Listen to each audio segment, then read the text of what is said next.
Dugaan penganiayaan terhadap santri Pondok Modern Darussalam Gontor hingga meninggal dunia berbuntut panjang. Pasalnya pihak pondok sempat memberikan keterangan palsu terkait penyebab meninggalnya korban. Menanggapi hal ini, pengamat hukum menyebut bahwa pihak yang menyampaikan informasi bohong bisa dipidana. Pengamat hukum pidana Abdul Fikar Hajar mengatakan informasi bohong terkait penyebab kematian masuk dalam kategori kejahatan. Apalagi penyebab kematian yang sebenarnya diduga akibat penganiayaan.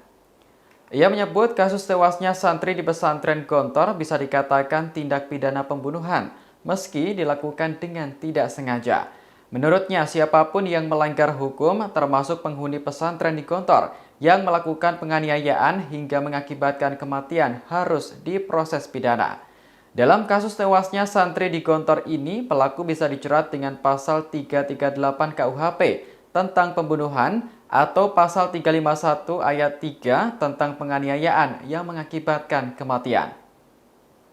Dikutip dari Kompas.com, sebelumnya santri Pondok Modern Darussalam Gontor asal Palembang berinisial AM dilaporkan meninggal dunia. Pihak keluarga awalnya menerima laporan dari pihak pesantren bahwa AM meninggal akibat kelelahan saat mengikuti perkemahan. Informasi tersebut diterima ibu korban Soimah dari pengasuh Gontor 1 Ustadz Agus pada Senin 22 Agustus lalu.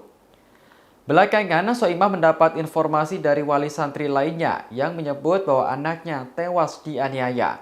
Keluarga kemudian membuka peti jenazah dan mendapati jasad AM diduga mengalami kekerasan. Pihak pesantren Gontor pun akhirnya memberikan klarifikasi setelah ibu korban mengadukan kasus ini kepada Hotman Paris. Juru bicara pesantren Gontor, Nur Syahid, mengatakan pihaknya memohon maaf sekaligus menyampaikan duka cita. Diakui pondok bahwa pihaknya menemukan adanya dugaan penganiayaan yang mengakibatkan AM meninggal. Atas kejadian ini, pihak pondok telah mengambil tindakan tegas terhadap para pelaku yang diduga terlibat.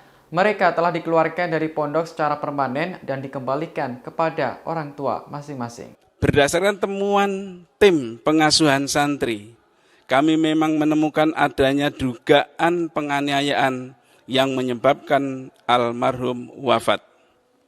Menyikapi hal ini, kami langsung bertindak cepat dengan menindak menghukum mereka yang terlibat dugaan penganiayaan tersebut.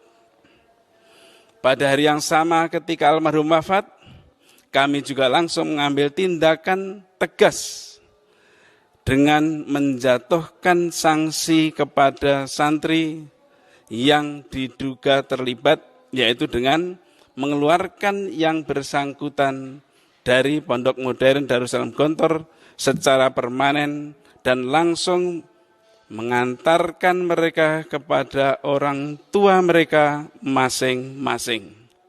Hai pemirsa Sri Popo TV, jangan lupa komen, like, dan subscribe, serta tonton terus berita-berita terupdate lainnya ya.